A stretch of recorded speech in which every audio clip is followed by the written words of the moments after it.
આજે તમે જે ધરણા આટોપ્યા છે એનું કારણ?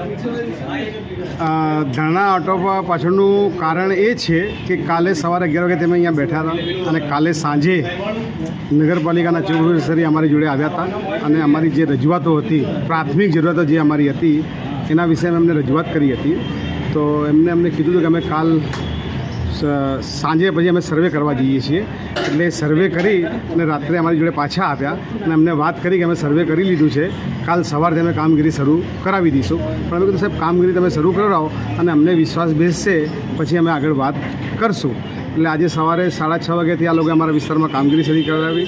જે વિસ્તારમાં વાલ બદલવાના હતા વાલ બદલવાની કામગીરી શરૂ કરાવી. જે વિસ્તારમાં ખાડા પડ્યા હતા ખાડા પૂરવાની કામગીરી શરૂ કરાવી. અને જ્યાં ખૂબ ગંદકી હતી ત્યાં સફાઈ કરવાની કામગીરી શરૂ કરાવી. અને અમારા પછી પીડબ્લ્યુડીના ભૂગર્ભના જે પ્રશ્નો હતા એ અત્યારે અમારી સમક્ષ ચીફ ઓફિસરશ્રી અને પ્રમુખશ્રી આવ્યા અને અમને બાંહેધરી આપી અને મીડિયા સમક્ષ પણ બાંહેધરી આપી કે આ કામ અમે ટૂંક જ સમયમાં બધું જે આપણે રજૂઆત કરાવી છે અમે પૂર્ણ કરાવીશું. એટલે એમના ઉપર ભરોસો રાખી અને અમે અત્યારે પ્રમુખ તરીકે જો ચીફ ઓફિસર અને એમના ઉપર અમે ભરોસો રાખી અને અમે ધરણાનો સુખદ અંત લાવ્યા છીએ. અને ભવિષ્યમાં જો આની અંદર આ કંઈ બી ચાલાકી કરશે કે આનાકાની કરશે તો વળે પાછું અમે ધરણા ઉપર અહીંયા આવીને બેસી જઈશું.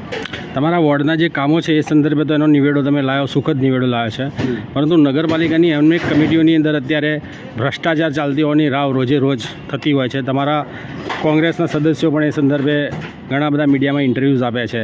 પાણી પુરવઠા છે, સેનિટેશન છે, ટીપી છે, તો એ સંદર્ભે આપે કોઈ ઉચ્ચ કક્ષાએ રજૂઆત કરેલી છે ખરી? એ અમારા વિરોધ પક્ષના નેતાએ બધી રજૂઆતો કરેલી છે અને એક શિષ્ટાચાર હોય છે, એક પ્રોટોકોલ હોય છે કે એ વિરોધ પક્ષના નેતાને આપ મળશો તો આપને પૂરેપૂરી માહિતી આપશે. એમને બધી રજૂઆતો કરેલી જ છે. અને રહ્યો સવાલ ભ્રષ્ટાચારનો, તો આ નગરપાલિકાના સત્તાધીશો ભ્રષ્ટાચારમાં લિપ્ત છે અને આપ પણ સારી રીતે જાણો છો. આપ પોતે પણ સભ્ય રહેલા છો એટલે એમાં મારે બધું કહેવાનું રહેતું નથી. મહદઅંશે અમારી જે પ્રાથમિક જરૂરત હતી એના માટે આજે અમે અહીંયા બેઠા હતા.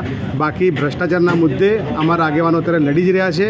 એમાં પૂર્વ વિરોધ પક્ષના નેતા અંકિતાબેન હોય કે અત્યારે જાગૃતિબેન હોય ને અમારા અનેક સભ્યો આના વિશે લડાઈ લડી જ રહ્યા છે. RCMમાં તારીખો પણ ભરી રહ્યા છે.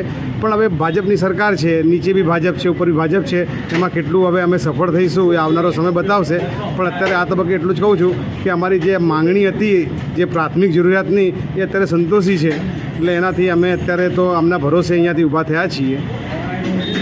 તો કોંગ્રેસના વિરોધ પક્ષના જે નેતા હતા એ કોન્સ્ટન્ટ અહીંયા હાજર રહ્યા હતા ખરા? હા, એ આવ્યા હતા થોડા સમય માટે. કંઈક તબિયત એમની સારી ન હતી એના લીધે એ બેસી નથી શકતા. એટલે કંઈક એમના કમરમાં તકલીફ છે એના લીધે આવી નથી શક્યા. પણ એમના પતિદેવ રમેશભાઈ અમારી જોડે સાથે રહ્યા. પાણી પુરવઠામાં પાઇપ કૌભાંડ સંદર્ભે